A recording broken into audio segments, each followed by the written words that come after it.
बिस्मिल्लाहिर्रहमानिर्रहीम। अगला जो हमारा टॉपिक है इसमें बयान किया हुआ है कि change in the chromosome structure and the number. ठीक है, ये असल में क्या है कि एक प्रॉब्लम है change of structure of the number and chromosomes. ये असल में यहाँ पर कुछ प्रॉब्लम्स पैदा होती हैं, जिन प्रॉब्लम्स की बुनियाद पर जो आगे इंडिविजुअल्स बन रहे होते हैं वो सारे के सारे या तो उनका बॉडी जो सा होता है वो डिफेक्ट होता है, वरना पूरे के पूरे जो ऑर्गेनिजम्स होते हैं वो क्या होते हैं, डिफेक्ट होते हैं। ठीक है, तो सबसे पहले उन्होंने जो चीज़ बयान की हुई, उन्होंने कहा कि physical and chemical disturbance, physical भी हो सकती हैं केमिकल भी हो सकती हैं। अगर तो हम फिजिकल की बात करेंगे तो इसमें इन्वायरमेंटल कुछ फैक्टर्स जो होंगे वो भी इंक्लूड किए जाएंगे। ठीक है, कुछ माहौल में से पैदा होने वाले अवामल्स होते हैं वो भी इन पे अटैक कर सकते हैं। केमिकल डिस्टर्बेंस की बात करें तो केमिकल्स में टॉक्सिक जो पार्टिकल्स होते हैं हम उनकी बात करेंगे। ठीक, तो ये कहते हैं ज़्यादातर जो एरर आते हैं ना ये किस में आते हैं, मियोसिस में। जब मियोसिस में आते हैं तो फिर यहाँ पर हम बात करते हैं किसकी, नॉन डिसजंक्शंस की। नॉन डिसजंक्शन क्या है, क्रोमोसोमल अबेरेशन,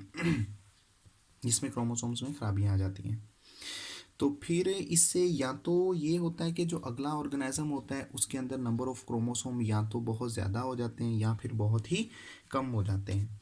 सबसे पहले पॉइंट म्यूटेशन है, तो इसमें क्या होता है, सीक्वेंस ऑफ द न्यूक्लियोटाइड्स वो चेंज हो जाता है। जब सीक्वेंस ऑफ न्यूक्लियोटाइड चेंज हो जाता है हम इस चीज़ को पॉइंट म्यूटेशन कहते हैं। तो वो कह रहा है कि ये जो से होते हैं ना, it is caused by the replacement, addition, deletion या फिर किनकी, न्यूक्लियोटाइड्स की। Mutation is always random. तो पॉइंट म्यूटेशन के कुछ रीजंस होती हैं। सम टाइम वो कहता है कि spontaneous base pairing errors during the replication substitutes on the base pairs of for another.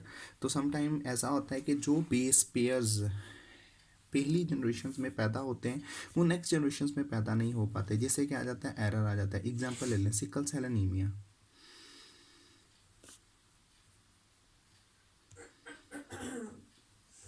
ठीक है, दूसरा है certain environmental factor like the electromagnetic radiations and the chemicals mutagens change the mutation rates. इसके बाद है effects of the mutation. Mutation दो तरह के होते हैं, या तो आपको बेनिफिशियल म्यूटेशंस होगी या फिर उसके नेगेटिव इफेक्ट्स होंगे। अगर तो बेनिफिशियल हुई तो इसमें हमें बेनिफिट होगा कि आगे ऑर्गेनिजम्स हैं उनके कुछ करेक्टरिस्टिक्स होते हैं वो चेंज होना शुरू हो जाते हैं। तो अगर ये बेनिफिशियल ना हुई, इसमें एरर्स आने शुरू हो गए, तो उन एरर्स की बुनियाद पर यह होगा कि आगे जो इंडिविजुअल होगा वो बहुत ज़्यादा ख़राब बनेगा। तो change in the number of the chromosomes की सबसे पहले बात कर लेते हैं। तो हम इस चीज़ को नाम किसका देते हैं कि एन्यूप्लॉइडी क्या है। ठीक है, एक एन्यूप्लॉइडी होती है और एक पोलीप्लॉइडी होती है। The random abnormal number of the chromosome in the animals it is called aneuploidy. Aneuploidy is mostly caused by the non distinctions. ठीक है, तो the member of the pair of the homologous chromosomes do not move apart properly due to non distinctions. ठीक है, तो non distinctions में क्या होता है कि प्रॉपरली तौर पर जो नंबर ऑफ क्रोमोसोम्स होते हैं वो सही तौर पर सेग्रीगेट नहीं हो पाते। सपोज दैट आप यहाँ पर आ जाएं, देखिए यहाँ पर एक्स और वाई क्रोमोसोम्स नॉर्मली तौर पर ये सेग्रीगेट होने चाहिए थे कि एक एक्स इधर आता तो एक वाई जो सा था वो हाफ उतर के इधर आता, हाफ इधर आता। लेकिन ये क्या हुआ, इसमें कोई भी पैदा नहीं, इसमें कोई भी पैदा नहीं, तो हम इसको नलो कहते हैं। ठीक है, तो आगे भी क्या था, पैदा हुआ कि ये जो से थे इनमें एरर आया तो ये नलो बन गए। ठीक है, ये भी नलो, तो ये क्या है, नॉन डिस्टिंक्शन। ठीक, फिर इधर आ जाए म्योसिस टू की बुनियाद पर। तो म्योसिस टू की बुनियाद पर क्या हुआ था कि एक पूरे का पूरा ये ना ये बिल्कुल नॉर्मल हो चुके हैं। लेकिन आगे क्या पैदा हुआ कि ये वाला जो सा था ये अब नॉर्मल पैदा हो गया। जब ये अब नॉर्मल पैदा हुआ तो हम इस चीज़ को नाम दे देते हैं किसका, एन्यूप्लॉइडी का। एन्यूप्लॉइडी क्या है, मोनोसोमिक 2n-1 यानी कि डिप्लॉयड में से एक क्रोमोसोम्स की मिसिंग हो जाती है, हम इस चीज़ को नाम देते हैं मोनोसोमी का। ट्राइसोमी क्या होता है, एक में इजाफा हो जाता है, हम इसको मोनगोलिज्म भी कहते हैं। टेट्रासोमी क्या होता है, इसमें दो इजाफी हो जाते हैं। ठीक है, तो ये हमारे पास टेट्रासोमी कहलाती है। नलोसोमी क्या होता है, जिसमें कोई भी नहीं होता, 2n-2 हो जाते हैं। ठीक है, हम इस चीज़ को नलोसोमी का नाम देते हैं। तो एन्यूप्लॉइडी में इफेक्ट्स क्या होते हैं कि aneuploidy is produced in the sperms or the eggs, later it is transmitted to the zygote.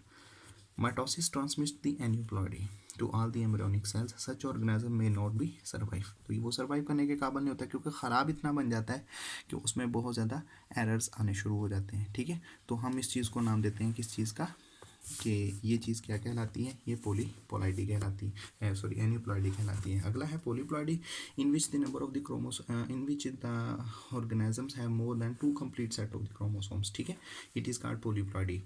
तो कहता है कि naturally occurrence of the polyploidy in the animal kingdom is extremely rare, but polyploidy can be induce experimentally certain animals such as frogs, rabbits, they are the following types of the polyploidy. तो polyploidy में पहले क्या होता है, ट्राइप्लॉइडी। इसमें क्या होता है कि एक extra haploid set of the chromosomes in the each pair, it is may be produced by the fertilised in the abnormal developed egg and with this sperm produce no disjunction, ठीक है। तो ये ट्राइप्लॉइडी होती है। टेट्राप्लॉइडी में क्या होता है, वन डिप्लॉयड सेट, यहाँ पर एक एक्स्ट्रा हैप्लॉइड सेट आता है या डिप्लॉयड सेट आ जाता है, जिसकी बुनियाद पर टेट्राप्लॉइडी कहलाया जाता है। और मोज़ेक प्लॉइडी क्या होती है, यहाँ पर इरेगुलर स्ट्रक्चर आती है, ठीक है। तो जब इरेगुलर स्ट्रक्चर आती है तो उसमें इंडिविजुअल जो होता है ना वो आगे काफ़ी ख़राब बनना शुरू हो जाता है। तो हम इस चीज़ को नाम देते हैं कि इसका म्यूटेशन का। तो नेक्स्ट हम करेंगे change in the chromosome structure, के क्रोमोसोम्स के अंदर जो स्ट्रक्चर्स होती है ना वो किस तरह से चेंज होती है।